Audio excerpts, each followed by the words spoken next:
Hello বন্ধুরা, তোমরা সবাই কেমন আছো? আশা করি ভালো আছো। আজকে আমি তোমাদের সাথে আলোচনা করতে চলেছি নবম ও দশম শ্রেণীর ইতিহাসের একটি টপিক, সিন্ধু সভ্যতার গুরুত্বপূর্ণ 50টি এমসিকিউ। তো চলো ভিডিওটা শুরু করা যাক। দেখো, ইতিহাস সিন্ধু সভ্যতা 1 নম্বর আছে। সিন্ধু সভ্যতা একটি লিওলিথিক সভ্যতা, মেসোলিথিক সভ্যতা, চালকোলিথিক সভ্যতা, প্যালিওলিথিক সভ্যতা। উত্তর হবে চালকোলিথিক সভ্যতা। তো এরপরে দেখো, আমি এরকম আর অপশন দিইনি, আমি পুরোপুরি উত্তরগুলি পরপর লিখে রেখেছি। তোমরা যা যা উত্তর দেখবে সেগুলো পরপর লিখে যাবে। 2 নম্বর দেখো, সিন্ধু সভ্যতার বন্দর শহরটির নাম লোথাল। 3, সিন্ধু সভ্যতার কেন্দ্রগুলির মধ্যে প্রথম আবিষ্কৃত হয় হরপ্পা সভ্যতা। 4, কোনটি নিদর্শন সিন্ধু সভ্যতায় পাওয়া যায়নি? সেটা হচ্ছে মন্দির। 5, গুজরাটে কোনটি অবস্থিত? ধোলাভিরা ও লোথাল। 6, সিন্ধু সভ্যতার কোন কেন্দ্রটি সিন্ধু নদীর তীরে অবস্থিত? হবে মহেঞ্জোদারো। 7, সিন্ধু সভ্যতার মানুষ কোন শস্যের চাষ প্রথম শিখেছিল? উত্তর হবে গম ও বার্লি। 8, কোনটি সিন্ধু সভ্যতার ধ্বংসের একটি সম্ভাব্য কারণ হিসেবে ধরা হয় না? হবে অগ্নিকাণ্ড। 9, মহেঞ্জোদারোর আবিষ্কারক রাখাল দাস বন্দ্যোপাধ্যায়। 10, সিন্ধু সভ্যতার বৃহত্তম শৌচাগারটি আবিষ্কার হয়েছে হরপ্পায়। 11, সিন্ধু সভ্যতার কোথায় কাঠের তৈরি লাঙল ব্যবহারের নিদর্শন পাওয়া গেছে? কালীবঙ্গান। কত খ্রিস্টাব্দে মহেঞ্জোদারো আবিষ্কৃত হয়? 1922 খ্রিস্টাব্দে। সিন্ধু সভ্যতার বৃহত্তম স্নানাগারটি আবিষ্কৃত হয়েছে মহেঞ্জোদারোতে। 14, সিন্ধু সভ্যতার কোন কেন্দ্রে ইটভাটার নিদর্শন পাওয়া যায়? কালীবঙ্গান ও লোথাল উভয় স্থানে।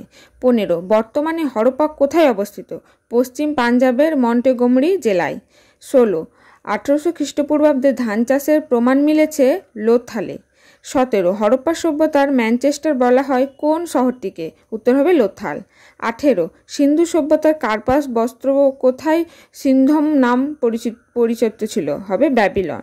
19, কোন সভ্যতার সাধারণত পশু পাখির দ্বারা মৃতদেহের মাংস খাইয়ে কঙ্কালকে কবরস্থ করা হয়? উত্তর হবে হরপ্পা সভ্যতা। 20, সিন্ধু সভ্যতার প্রধান পূজ্য দেবী কে ছিলেন? দেবী মাতা। 21, সিন্ধু সভ্যতার কোন স্থানে বিখ্যাত ষাঁড়ের মোহরটি পাওয়া গিয়েছিল? উত্তর হবে হরপ্পা। প্রাচীন ভারতের কোন লিপি ডান দিক থেকে বাম দিকে লেখা হতো? উত্তর হবে খরষ্টি। কত খ্রিস্টাব্দে মেহেরগড় আবিষ্কৃত হয়েছিল? 1974 সালে। মেহেরগড় সভ্যতা কে আবিষ্কার করেছিলেন? জাসাফোয়া জারিজ। মেহেরগড় কোন নদীর তীরে অবস্থিত? বোলান নদী। 26, কোন প্রত্নক্ষেত্রটি উপকূলবর্তী নয়? উত্তর হবে রোপা। 27, চানহুদ্র প্রত্নক্ষেত্রটি আবিষ্কার করেন ননীগোপাল মজুমদার। 28, আলমগীরপুরে একটি গুরুত্বপূর্ণ সিন্ধু উপত্যকা কেন্দ্র বর্তমানে কোন রাজ্যে অবস্থিত? উত্তরপ্রদেশ। 29, সিন্ধু সভ্যতার মানুষের প্রধান পেশা কী ছিল? কৃষি। সিন্ধু সভ্যতার নিম্নলিখিত কোন কেন্দ্রটি ভারতের বাইরে অবস্থিত? চানহুদ্র, এটা হচ্ছে পাকিস্তানে অবস্থিত।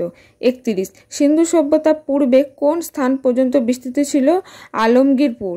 সিন্ধু সভ্যতার বাড়িগুলো কি দ্বারা তৈরি? পোড়া মাটির ইট। মহেঞ্জোদারো স্থানটি কোথায় অবস্থিত? সিন্ধু প্রদেশের লারকানা জেলায়। কে হরপ্পা আবিষ্কার করেন? দয়ারাম সাহানি। ধোলাভিরা কোথায় ছিল? গুজরাটে। বোনা কাপড়ের একটি টুকরো পাওয়া গেছে সিন্ধু সভ্যতার কোন শহরে? মহেঞ্জোদারোতে। কোন সভ্যতার 2টি বাড়ির মাঝখানে কবরের অস্তিত্ব পাওয়া গেছে? মেহেরগড় সভ্যতায়। মেহেরগড় সভ্যতায় মানুষের বাড়িঘর বানাতো কি দিয়ে? রোদে শুকনো ইট দিয়ে। সিন্ধু সভ্যতার অধিবাসীদের কাছে কোন ধাতু অজানা ছিল? লোহা। সিন্ধু সভ্যতার আবিষ্কারক কে? রাখাল দাস বন্দ্যোপাধ্যায়। হরপ্পা কোন নদীর তীরে অবস্থিত ছিল? রাভি। সিন্ধু সভ্যতা শব্দটি কে প্রথম ব্যবহার করেন? John Marshall. 43, কোন বছরে হরপ্পা সভ্যতা প্রথম আবিষ্কৃত হয়েছিল? 1921 সালে।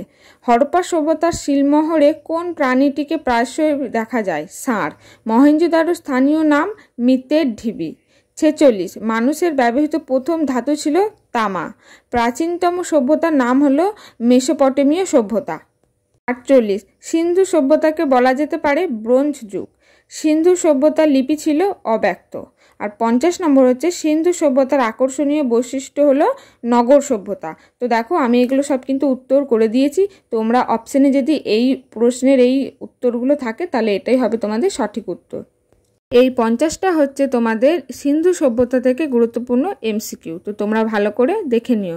তো আমি 50টাই তোমাদের জন্য দিলাম। আজকের ভিডিওটা এই পর্যন্ত। যদি ভিডিও ভালো লাগে একটু লাইক করে দিও, আর চ্যানেলে নতুন হয়ে তাহলে চ্যানেলটিকে সাবস্ক্রাইব করে থেকো। আর অন্য কোনো টপিক বা অন্য কোনো এরকম টাইপের কোনো কিছু ভিডিও চাইলে আমাকে কমেন্ট সেকশনে এসে কমেন্ট করো।